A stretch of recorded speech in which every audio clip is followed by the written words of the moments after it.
तो आखिरकार अब वो वक्त आ गया जब शपथ लेने वाले हैं, बीजेपी की सरकार बनने वाली है। मिश्र साहब, आवाज आ रही है कि मेरी? चलिए कोशिश करते हैं बात करने की। राजन हमारे साथ जुड़े हुए, हमारे संवाददाता। राजन, आवाज आ रही है मेरी? हेलो राजन, बीजेपी के नेता भी हमारे साथ जुड़े हुए हैं। चलिए बात करने की कोशिश करेंगे। बहरहाल एक बहुत बड़ा दिन है आज महाराष्ट्र की सियासत के लिए और बीजेपी के लिए भी, क्योंकि 31 महीने पहले जो शिवसेना को गठबंधन जो मैंडेट दिया था वो अब साकार होने जा रहा है, क्योंकि बीजेपी शिवसेना की सरकार जो है बनने जा रही है। अमरजीत जी हमारे साथ जुड़ गए हैं, बीजेपी के नेता। अमरजीत जी, बहुत बहुत स्वागत है आपका नेटवर्क 10 में। जी, धन्यवाद।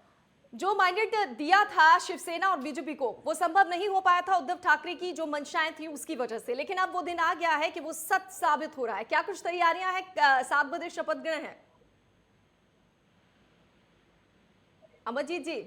जी, देखिए, ये महाराष्ट्र के लिए अब अच्छे दिन आ गए हैं। हाँ। पिछला 31 महीना ये एक शापित रहा, जैसे आप जो महाराष्ट्र की परंपरा रही है कि सत्य के साथ रहने की, वो पिछले कुछ दिनों से हमने देखा कि विचारों के लिए, सत्ता के लिए विचार को त्याग कर एक ऐसे दल ने जिसकी स्थापना हिंदुत्व की लड़ाई के लिए की थी, मराठी अस्मिता की लड़ाई की थी, उन लोगों ने अपने विचारों को त्याग कर एक ऐसे लोगों के साथ गठबंधन किया जो फलीभूत नहीं हुआ, और अंततः उनका जो आप देख रहे हैं जो हाल हुआ है वो बुरा हुआ है।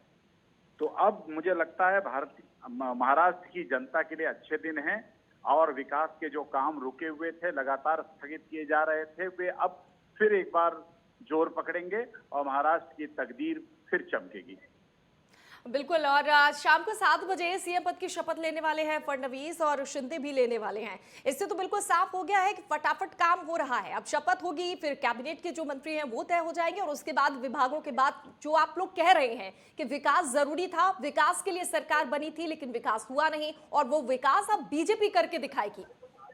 देखिए, 2014 में महाराष्ट्र की राजनीति पर के आसमान पर एक सूरज चमका, जो देवेंद्र फडणवीस के रूप में महाराष्ट्र को विकास की गंगा बहाने में लगा रहा, अहोरात्र मेहनत किया, और महाराष्ट्र को नंबर 1 देश में 1 नंबर लाने की का जो प्रयास था उनका, वो सार्थक रहा।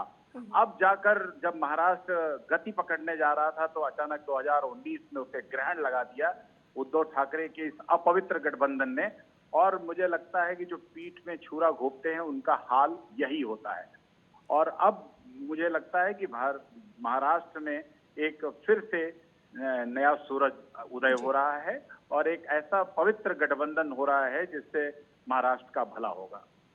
तो शिंदे भी डिप्टी सीएम पद की शपथ ले रहे हैं। अब ये जो है साथ चलेगा और विकास भी होगा, ये माना जाए।